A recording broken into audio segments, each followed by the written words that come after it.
Part 2. The Game Plan for Building a New World Order.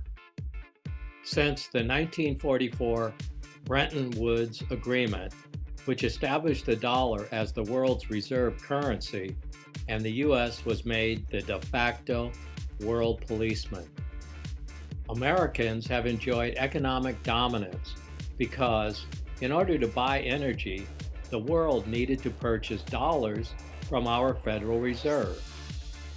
After the world departed from the gold standard for the fiat currency standard, the U.S. is the only country that truly enjoyed a solvent currency, and our standard of living has reflected this status. Americans have been allowed to enjoy the most favored status because it became our task, on behalf of the BIS, Bank of International Settlements, to put together coalitions of central banks to force unwilling nations into this system. And when a nation, such as Libya and Iraq, attempted to swim upstream against the debt enslavement policies of these banks, the leaders were murdered and the people became indentured debt slaves. The cost to America is an endless war, massive debt, and a reputation for being the great Satan.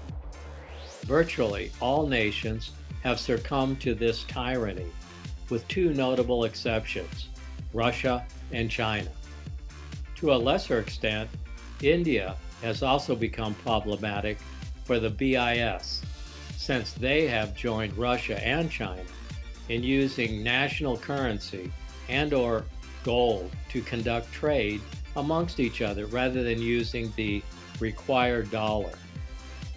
If the BIS is going to realize its dream of a new world order, Russia, China, and the United States economies must all be crushed. For when the world lies in ruins, out of chaos will come order. Putin is the main driving force in making this a reality. Putin has checkmated the central banks at level 2. 1. He is spearheading an effort to move the world away from the dollar as the world's reserve currency. This is what the Syrian and Iranian crisis was all about. Selling oil for gold rather than the petrodollar. And Putin exposed Obama's false flag event, gassing the Syrian rebels for what it really was. Further, Putin now has the power to refuse to accept the dollar as payment for his gas flowing into Europe. If the petrodollar dies, what will happen to the U.S. economy? If this does happen, we'll find out very quickly why the DHS purchased 2.2 billion rounds of ammunition to go with its 2,700 armored personnel carriers. Second, Putin is threatening to become the main supplier of energy on the planet. With the consummation, a recent gas deal between the Russians and the Chinese, Putin is undermining the control of energy that the central banks have enjoyed since the early days of the creation of Saudi Arabia to oversee oil production.